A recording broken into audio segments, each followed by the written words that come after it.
Hello and welcome to the Glesga podcast. Coming up this week, what everyone wants to do, what everyone needs That's to right, do. they used the Status Quo song, Butlins, Wonder Westworld. Butlins in there, where you would go down and rent a caravan for a week and lie in bed that somebody's pissed in.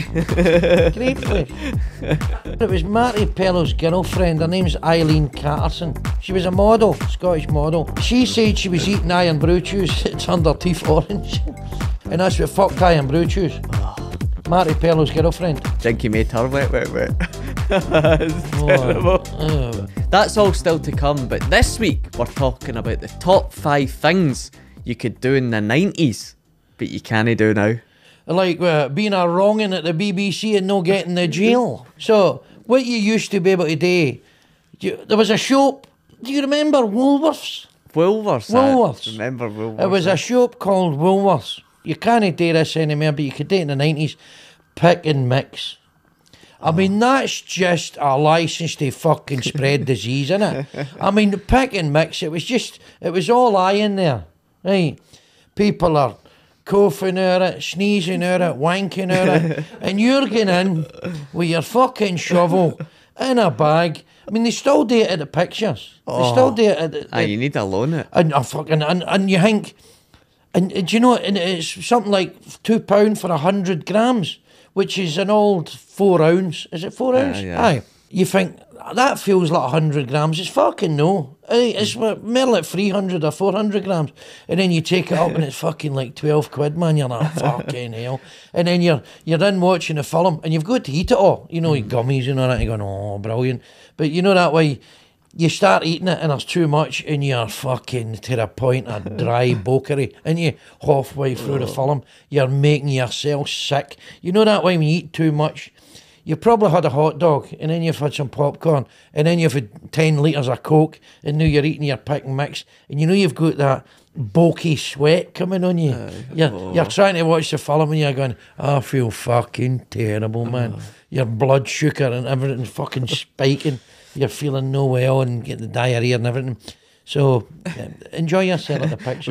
We had a pal who got pick and mix at the Iron Brew Carnival last year. The Iron Brew Carnival. Aye. Doing it at the SCCC. Aye. And how much did your friend pay for it? £47. Fuck's sake! £47! They paid it as well. Holy fuck! And it wasn't even that. It was obviously a half of one of the paper What was bags. it, a fucking carry out? What? £47? But there was loads online about people that handing it back and stuff because it was just a scam. 47 Aye. fucking pound. In the comments, how much have you paid for pick and mix? Because it's ridiculous now. Costs a fortune. It's not that. This is the thing. Back in the 90s, right, you would go into Woolworths with your wains and you go, yeah, I want pick and mix, and you go, boof, fucking shut up. Can't do that now. Because you can't batter your wains anymore. That's another thing you couldn't do in the 90s, right? You could batter fuck out your wains. Now what happens? What happens is your wains go, yeah, they're at the Iron Brew Carnival, so you've already paid fucking, how much did you get in? It's dead dear to get in. Aye, it is, unless... I mean, you got to pay to get in to get robbed. I mean, are you fucking stupid people? You've got to pay to get in to get fucking bumped. That's mental, right? Oh, we're going to Iron Brew Carnival, you take your wains, you pay for them all, and then they've got to pay for pick and mix, pay to go in the waltzers, the big wheel, whatever. It's like the Ideal Home Show on steroids. Oh, man. But you go to that, you fucking fud, right? Mental, right? Anyway, but the thing is, your wains would go in new, and you're going, down and pick and mix, you can't go, both shut up. People's going, you're neglecting your wain. Your wain's going to grow up traumatised because you never felt valued because you never bought it pick and mix. And before you know it, you're getting fucked out of 47 quid. When actually you should have gave your wain a right good fucking doof. I mean, when you went to the van, you could get a 50p mix-up and it was decent. Well, I remember in the 90s you would go to the van and you would go, can I get a 10 pence mixture? And the guy in the van would go, sure, do you want a poke for that? Say, no, I've got the money this time.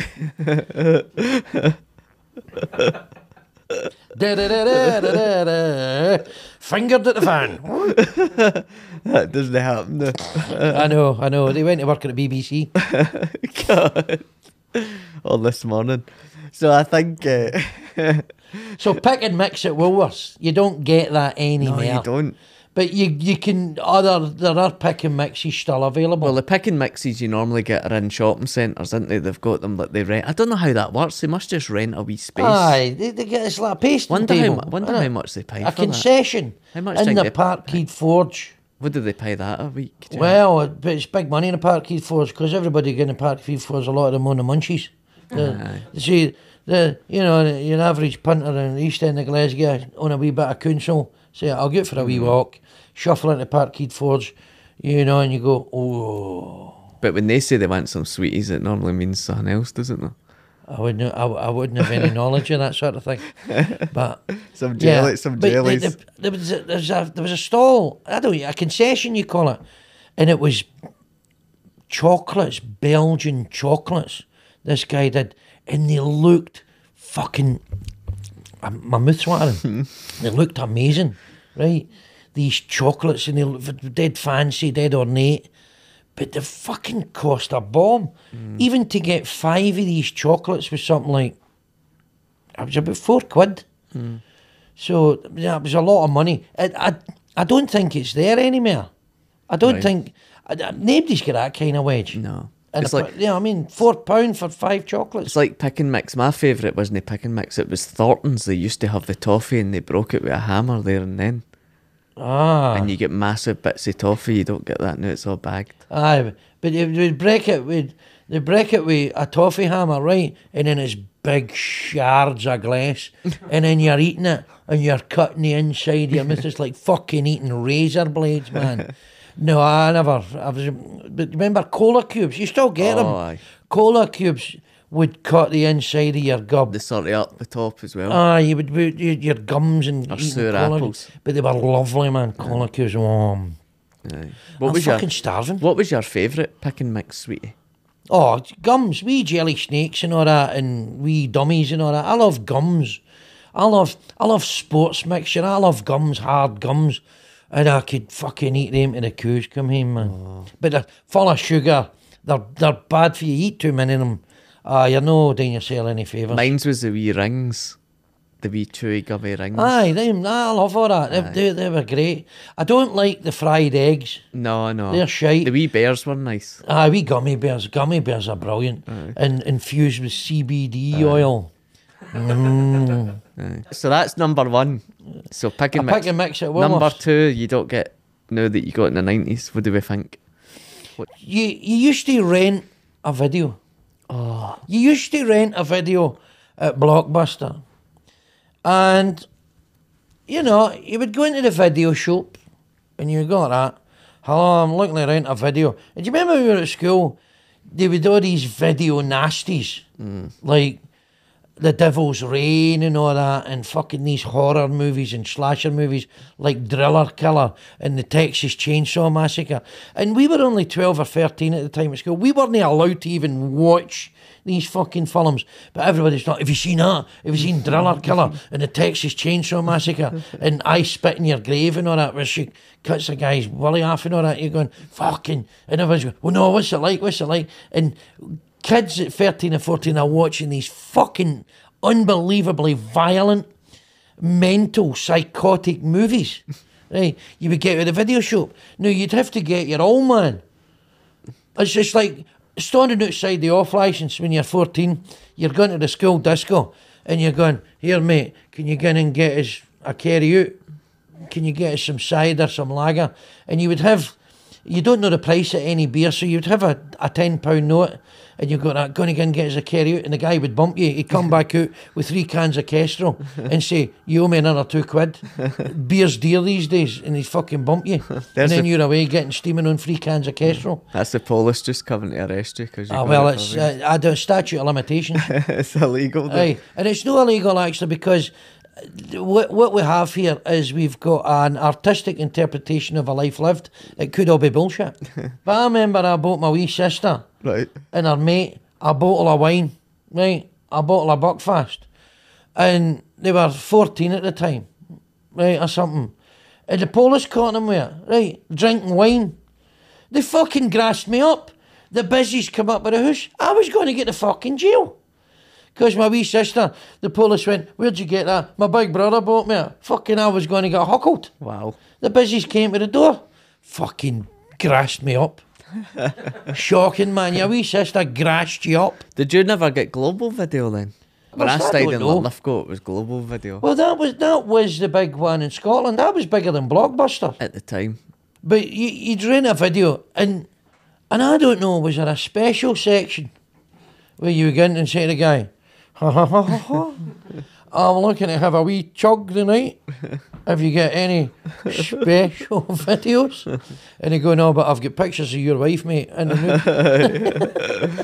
It was like Bart Simpson videos you used to get. No, I wasn't Bart chugging. Simpson I wasn't videos? chugging to Bart, but they used to get like kids videos as well, like Bart Simpson and all that nonsense. The Simpsons. Aye, but you had the good movies. You had to reserve. Remember, somebody else would have it before you. Because everybody wants it. Then they would bring it back late, and you're like, oh, you'd go in for it and say, oh, the person's not brought it back yet. You'd be raging. Actually, I remember that. There was a movie came out about Roswell. About the Roswell incident with the famous UFO crash in the 1940s. And it was Kyle MacLachlan and Martin Sheen was in it. Right, so they'd made this movie. And I really wanted to see that because back in the day, you know, I was into UFOs and UFO research and all that. And I really wanted to see this movie. And I kept getting in and I went, what the fuck is this? And you got this? Oh, it's out, mate, it's out. Right. Do you know I ended up getting a pirated copy? I was so desperate to see this movie. I got a copy of a guy who knew a guy in the Boozer. And it was a pirated copy. Because I just couldn't get a copy out the video shop. It was incredible going to the Barras, wasn't it, and getting copies of stuff. It was brilliant, man. I never was into it. I never really... I was constantly. You were buying pirate stuff. Pirate videos. But you remember, there was a guy, you want any software? Do you remember there's a guy standing there? Aye. Like, fags and software. Right, you want but Windows and Microsoft Word and Excel. I remember the guy selling all the hooky software. Aye. And you remember there was that stall at the Barras and it was just millions of pornography. I never saw the stall personally. I got told about it. I never saw that, I must admit. No, it was there hidden in plain sight. It was there. Renting a video. Aye. I mean, well, it's all streaming now, so you pay us, aye. So, Well, the biggest business failure is Blockbuster not investing in Netflix. Remember, they get the chance to buy it and they knocked it back. does Netflix make money? Are they still in debt? Oh, they make massive amounts Do of they? cash now. Aye, but Blockbuster knocked them back. Anyway, so pick and mix, Blockbuster. Iron Brew Chews. Oh, Iron Brew bars. Aye, they were Iron Brew bars. And they had like a wee sort of, when you put your tongue in it, you got that fizz of the bar. They were incredible. Well, they get fucked up because they turned your teeth orange. There was a show called That's Life, right? Esther Ranson presented it. And it was one of those popular shows on British TV in the 80s and the 90s. It was a consumer programme, so dear Esther, I ate red kidney beans and died, and all this pish, right? Now, Iron Brew Chews came out in Scotland. And do you remember it was Marty Pello's girlfriend, her name's Eileen Catterson. She was a model, Scottish model. I mean, she wasn't like a total top model. I mean, she never made it onto the Tennant's Lager can, right? So, that's serious model, right? But Eileen Catterson, she was on That's Life with her old man because she was eating Iron Brew Chews. Look, pish. If you're a model, you're not eating anything, right? Right. She said she was eating Iron Brew Chews. It turned her teeth orange. And she was on That's Life. And that's what fucked Iron Brew Chews. Oh, Marty Pello's girlfriend. I loved her. Who? Aye, Iron Brew. Oh, I Iron thought you Brew meant too. Marty Pello's girlfriend. No. Jinky made her wet. It's terrible. Behave. Well, apparently yes. He's just been on The Masked Singer, Marty Pello. I have never watched The Masked Singer. One of the most incredible, what would you say, TV programme exports from South Korea, I think. Brilliant. What a format for a show. The What? Masked Singer. Incredible. Did you watch that fucking bullshit? Incredible show. I love How's it. that an incredible show? Because just You've got to guess who the fucking singer is. Aye. Such an amazing format. You on the fucking poppers? What are you talking about? It's a great, but it's just, it's amazing. Oh, fucking pish. I've never seen it. I've never watched it. I don't fucking watch TV. You know I don't. There's the only thing I watch is The Apprentice, Dragon's Den, Judge Judy and the News. That's it. Right. I don't watch anything else. No fucking interested. I don't watch Strictly Come Dancing or fucking Love Island or any of this fucking bullshit. It's all complete bullshit. These fucking pampered celebrity fannies making millions eating monkey balls in the jungle. Fuck this bullshit. I don't watch any of this bollocks. It's no Noel's House Party, is it? I've never seen any of it. I don't watch any of that. You never saw Noel's House Party? No. Back in the day? No. So what was your go-to in the 90s? What would you watch? I was out fucking shagging. I was partying. What are you fucking doing? I'll stay in and watch your telly. Right. So what were you doing the rest? 606. What is it? None. What were you doing the other 364 days of the year? I was playing in fucking bands and fucking. I was living my life. I fucking don't watch your telly. So bullshit. So we're going to take a break and then we'll be back with a clip from one of our live shows. Look at all these people. Look at the Barras, man. I know. The fucking Barras. Hey, by the way. The Barras didn't look like this when I used to come down the Barras. Remember we used to come down the Barras? You remember? When we used to remember fucking doing, man, every tramp in Glesga. Do you remember? Christmas Eve. Or the tramps, man, for Easter House, Drumchapel, Garfarmlock, everywhere. And I go, man, we're going the Barras. Just so you could feel rich. So when you wake up on Christmas morning with an orange, you went, I'm a fucking millionaire, man. I'm a millionaire. COVID would have went in the Barras at Christmas and went, I'm no deadly enough for here. The Barras. But look at it. This isn't like the Barras. This is like the Barras on fucking steroids, man. This is amazing. So what happens in here? Is this one of these rave venues? Is that what happens in here? Oh, the young team and all raving, man. Fucking raving with their assholes all bleached and mad with it. I bet you're in here, ain't you? I bet you're in here bollock naked, painted gold and all that, yeah, wee metrosexual in here, man. Out your head and horse tranquilizers. They've got the first bus lights as well. The what lights? They've got the same colour as the first bus, the purple. That's to stop you shooting up. Is that right? Aye. Remember you used to go up with dancing, you get ultraviolet light. Do you remember ultraviolet light? And you're dancing with a bird and you could tell she had false teeth. Remember that? Remember that? Ultraviolet light. Hey, you gumsy bint, get to fuck. Remember that? And you would go up and there's a bird with one good teeth, but it was a real tooth. And I went, real day for me. You remember? Now we're talking about everything that we don't have now that we had in the 90s. So we've started with Pick a Mix, Blockbuster, Global Video, and then we spoke about... Well, a wee jog down memory lane. It's nice to have a wee jog down memory lane. And there was a load of shops called What Everyone Wants, What Every Woman Wants, or whatever the fuck it was. And that was a massive shop. And the reason it was successful in Glesga is because they took Provi checks. So when you needed clays, right, you needed your clays for school, the Provi woman would come and then your ma would get £100 check and say, brilliant, and you would go down to What Everyone and What Every Woman Wants, you'd get your gear and that was you. And it was not premium quality gear, I must confess. I remember in the 90s, I'm pretty sure this was the 90s, it may have been the 80s, but they sold, Admiral at the time were Rangers kit supplier, and they had these Admiral shell suits, track suits, which were a lovely colour of royal blue, but once you washed them, they all turned purple. And they looked fucking horrendous. They all turned purple. And people that bought them were walking about with these fucking purple trackies on, and they'd obviously the colour had all went out in the wash. So complete shite. But what also happened in the 80s, let's just get back to the 80s, the people, the Weisfelds, the guy's name was Jerry Weisfeld, and his wife Vera Weisfeld, they owned whatever's, and then they bought Goldberg's department store. And they brought out a thing called the Style Card. And it was a credit card that you could only, well, no, you could use it in petrol stations, didn't it? But a style card, and it was easy to get. I mean, you're 18-year-old and you're getting handed a credit card. So you're going into Goldbergs, you're going fucking mental. You're buying New Balance trainers. I never had the money for New Balance trainers. Got a pair of New Balance trainers and kitted myself out with some gear and fucking never paid the style card. Never paid it, just fucking rattled them.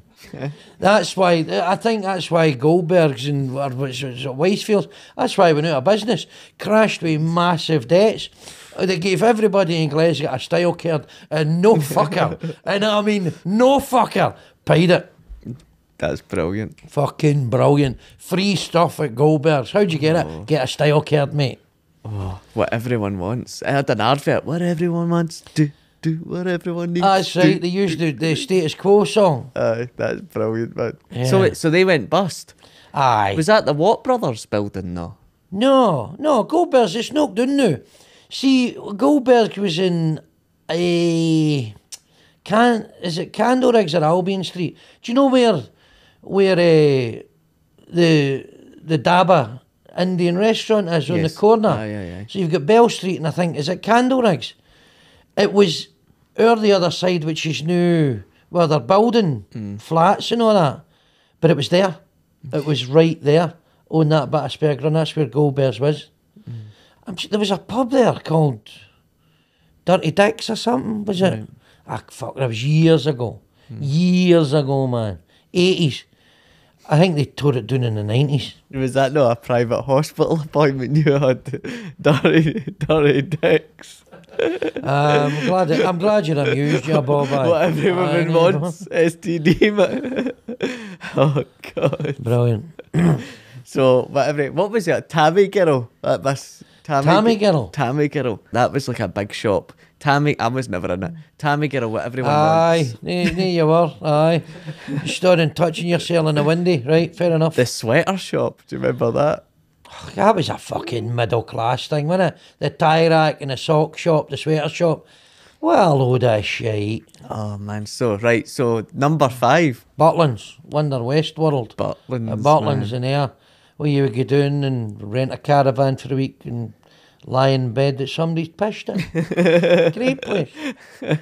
Absolutely fantastic. So I knew a guy, right?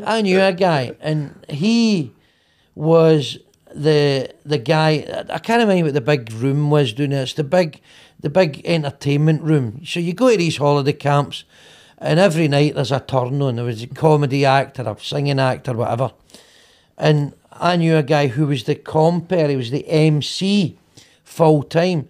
So what would happen is acts would come down, a comedy act, a double act or something. And what would happen, they would do their turn. And then they went away, and the guy who was the MC, he would steal all their material and do all their material after they went away. Wow. So the next night he would do all the material and people would be laughing, and the following week and some new people come in and they'd do all their material on the Monday, and the act would come back down on the Tuesday and wonder why they're dying in their fucking arse because he done all the material the night before. Wow. He'd nicked all their stuff. Nicked all the material. But you can't copyright jokes. No. The fact is, there's no,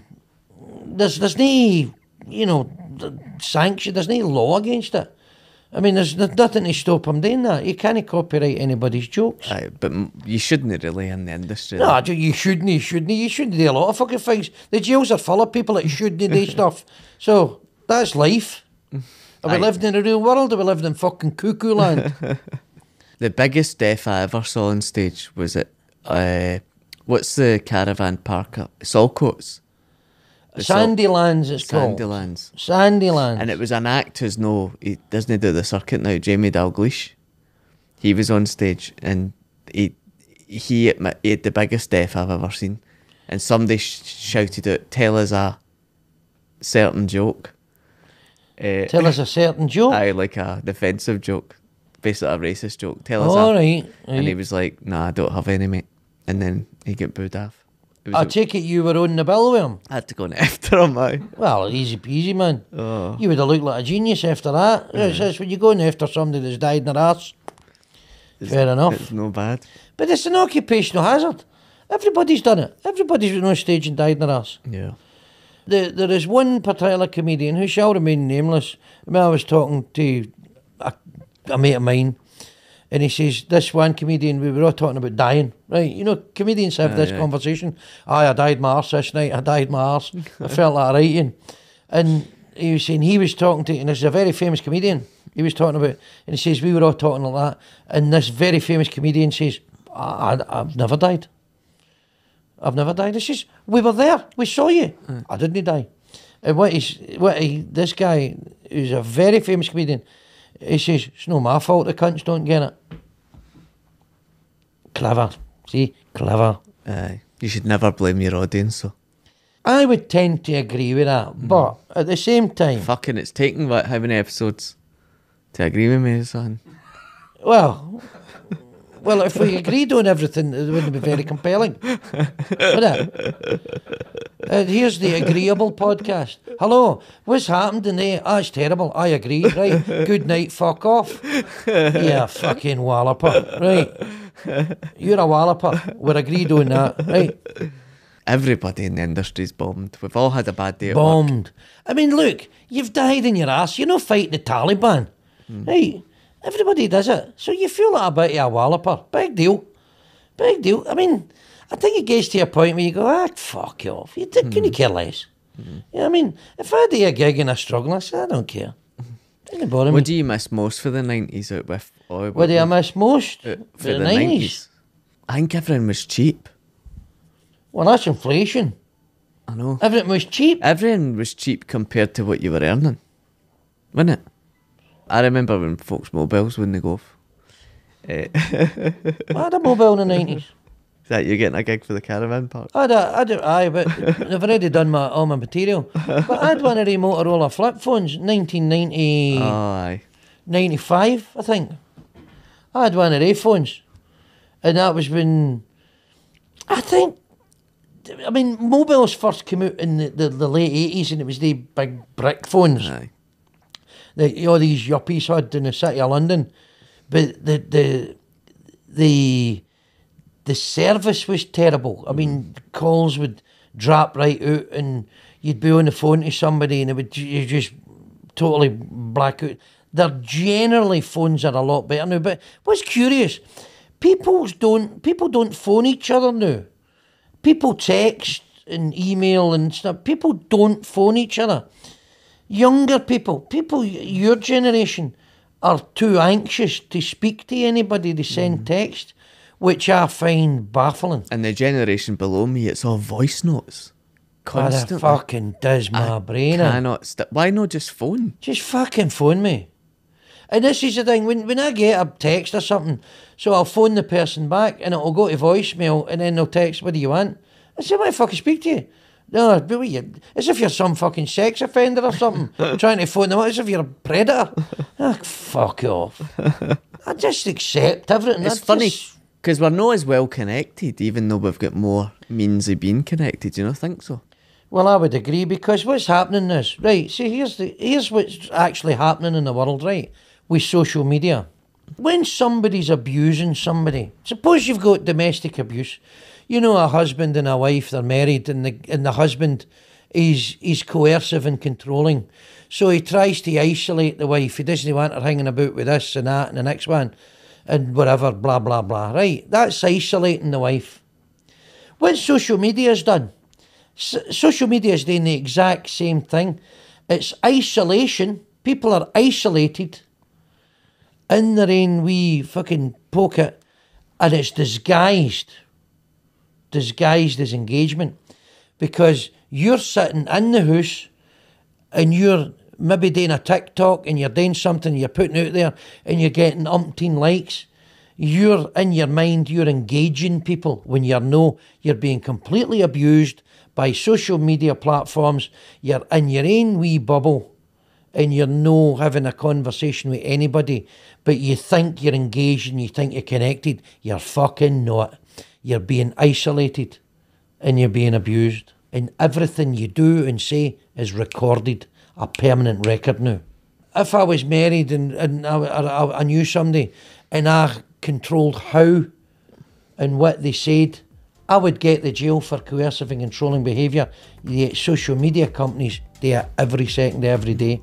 And on that note, before we go, make sure you buy a ticket to come and see Glesga live. You can see all our dates in glesga.com or click the bio link in any of our socials. Give us 5 stars. If you enjoyed this episode, please tell your friends, but if you didn't, fuck off.